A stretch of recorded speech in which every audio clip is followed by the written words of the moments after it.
सबसे पहला तो सवाल कि सीबीडीटी चेयरमैन आपसे सर कि जो आम लोगों की एक्सपेक्टेशंस थी कि इतनी महंगाई है, कोरोना था, तमाम चीजें थी, 2015 में ही टैक्स स्लैब में बदलाव हुआ था, उसके बाद से टैक्स स्लैब में बदलाव नहीं हुआ। स्टैंडर्ड डिडक्शन में कई तरह के लोग उम्मीदें कर रहे थे, खास लोग से लेकर आम लोग तक। क्यों, क्या वजह रही, क्या हुआ कि जिसकी वजह से जो राहत है वो आम लोगों को, नौकरी पेशा को नहीं मिल पाई? नहीं, ऐसा कहना प्रोबब्ली करेक्ट नहीं है कि नहीं मिला है। दो डिडक्शन है, एक तो है assistance to insurance in respect of the dependent disabled, उनके लिए बढ़ाया है। नेशनल पेंशन स्कीम, वहाँ पे भी हम लोग रिलीफ दिए हैं। सरचार्ज में भी इंडिविजुअल्स को रिलीफ मिला है।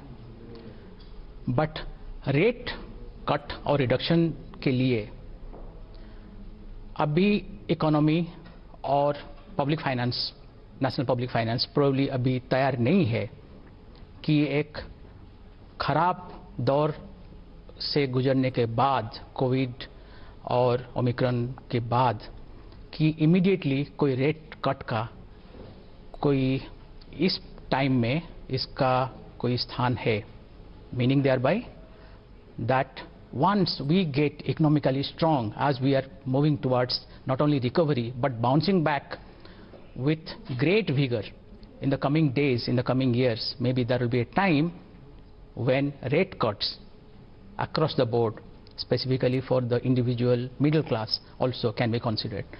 But probably for that we have to wait for some more time. New tax regime आप लेकर आए थे 2 साल पहले, ताकि डिडक्शंस को ना देना पड़े, एग्जम्पशंस ना देना पड़े।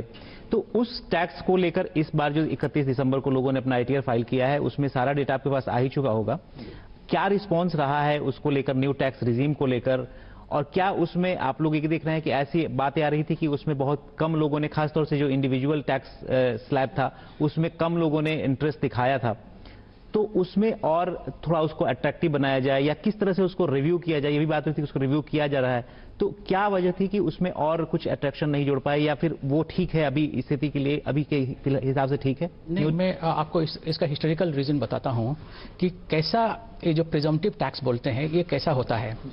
कॉर्पोरेट्स में हम लोग ट्राई किए थे, और कॉर्पोरेट्स में 115J, 115JA, 115JB, ये करीब 15 साल में स्टेबलाइज किया वो system, presumptive tax system. Individuals के लिए जो हम लाए हैं 1 साल हुआ है, तो इसमें क्या रिलीफ देंगे उसमें कि ये मोर अट्रैक्टिव हो, उसके लिए थोड़ा टाइम चाहिए और डेटा एनालिसिस करना पड़ेगा। करंट ईयर का जो रिटर्न फाइल किए हैं, जो हम लोग अभी तक डेटा एनालिसिस नहीं हुआ है, जब डेटा एनालिसिस होगा तो फिर हम देखेंगे इसको अट्रैक्टिव करने में। बिकॉज गवर्नमेंट का ये हर साल, हर टाइम यही